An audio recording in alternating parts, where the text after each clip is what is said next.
Bonsoir à tout le monde.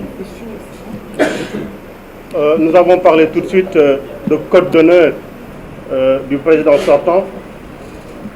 Je vais simplement dire que 44 morts après, 650 détenus après, 3 ans après, énormément de miliciens après, les FDS qui tirent sur le peuple, après tout ceci, il vient nous dire qu'il n'a plus envie d'être candidat.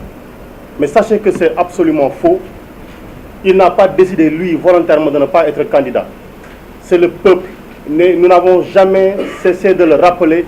La souveraineté appartient au peuple et le peuple a décidé. Il a compris que le peuple allait marcher sur lui s'il décidait d'être candidat. Et il a si bien compris qu'aujourd'hui, dans sa manipulation, il est en train de dire: vous là qui étiez prêts à manifester, à dire vous serez dans la rue, vous aviez deux seules choses qui pouvaient vous mobiliser. La première chose était ma candidature, ma troisième candidature. Et la seconde chose, c'était l'interdiction de candidature à Ousmane Sonko.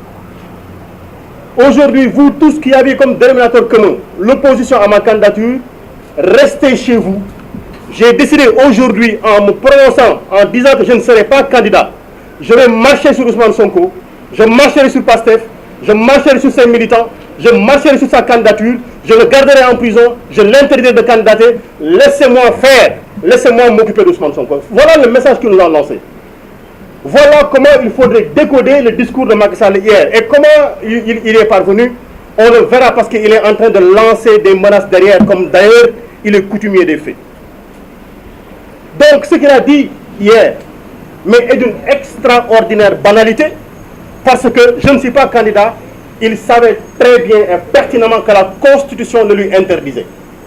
Et je dis, pour ceux qui ont décidé de lui faire confiance, mais gardez-vous de totalement lui faire confiance, parce que comme il a été dit tout à l'heure par Ngagne Demba Touré, il garde sous son coude 3 coups qu'il peut nous faire au dernier moment. Et j'avertis les prochains candidats de l'APR, évitez de manger chez lui, évitez de boire son nom. Il est capable de vous empoisonner et de dire comme nous n'avons plus de candidats, je reviens, et de le faire à la Ouattara. Prenez garde. Je parle d'Amadou Ba, d'Aly Ngouille Ndiaye et de tous ceux-là qui ont été cités. Faites bien attention. Si vous n'arrivez pas à gainer votre bouche d'invulnérabilité, ne mangez pas chez lui. Mais je dis une chose, il n'est pas candidat et Dakar dort. Comprenez ce que je suis en train de dire. Il n'est pas candidat et Dakar est en train de dormir. Ça veut dire que le fait qu'il ne soit pas candidat n'intéresse aucun de ses souteneurs. Mais qu'ils disent que Ousmane Sonko ne sera pas candidat, Dakar ne dormira plus. Qu'ils disent que Ousmane Sonko ne sera pas candidat, le Sénégal ne dormira plus. Et il faudra qu'ils le comprennent. Donc tout ceci n'est en rien une déclinaison du dialogue politique. En rien, il faut qu'on le comprenne. Tout ce qu'il vient de dire n'a rien à voir avec le dialogue politique. Il a compris le message qui lui a été lancé. Et comme nous l'avons dit, sa déclaration tardive a causé beaucoup de morts. Mais l'affaire CPI, on ne va pas lâcher l'affaire. Donc ça les donne.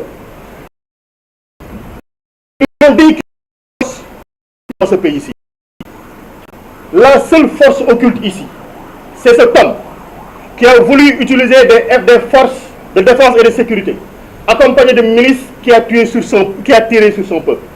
Voilà la seule force occulte. Et qui aujourd'hui, parce qu'elle est tellement occulte, elle a envoyé cette force occulte, une ministre des Affaires étrangères, se rendre dans tous les pays du monde, se rendre à l'Union européenne pour nous servir un mensonge inventé que les gens n'ont pas fait, et n'ont pas fait 30 secondes pour la démentir. Force occulte. Il a dit les forces de défense et de sécurité ont tiré. Mais voilà, vous là qui êtes force de défense et de sécurité, on vous a donné la possibilité de tirer, vous avez tiré avec des balles réelles sur le peuple. Et aujourd'hui, on vous jette en pâture, on vous jette en charrue. C'est un avertissement qui vous est lancé. C'est un avertissement qui vous est lancé. Aujourd'hui, moi, Birame Souleye Diop, parlant sur cette table, auguste table, invité de la conférence des leaders, j'ai dit la candidature du président Ousmane Sonko est une demande politique, est une demande du peuple. Elle ne dépendra aucunement d'un complot politique ou un complot judiciaire. Ousmane Sonko sera candidat. Nous battrons campagne avec lui. Il présentera son programme. Et si notre souhait, le bon Dieu l'accepte, il sera le président en 2024. Nous l'avons entendu faire ces menaces. Mais nous rappelons simplement que nous n'avons que faire de ces menaces.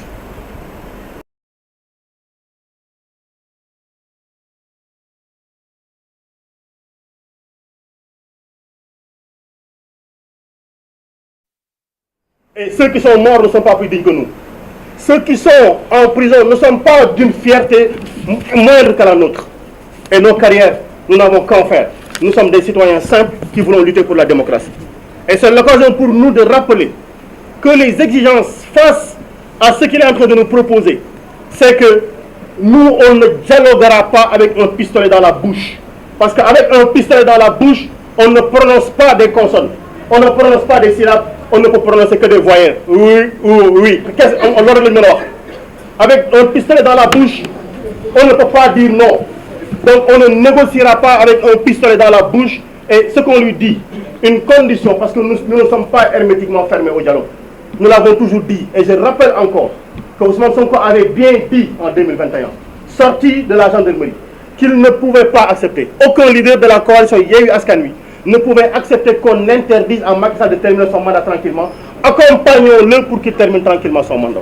S'il se décide à respecter ceci, le dédommagement des victimes, une enquête indépendante contre les crimes qui ont été commis, la libération de l'intégralité des détenus politiques, l'arrêt de l'instrumentalisation de la justice. Nous avons vu avant-hier le ministre de la Justice commenter une décision de justice alors qu'elle n'est pas terminée.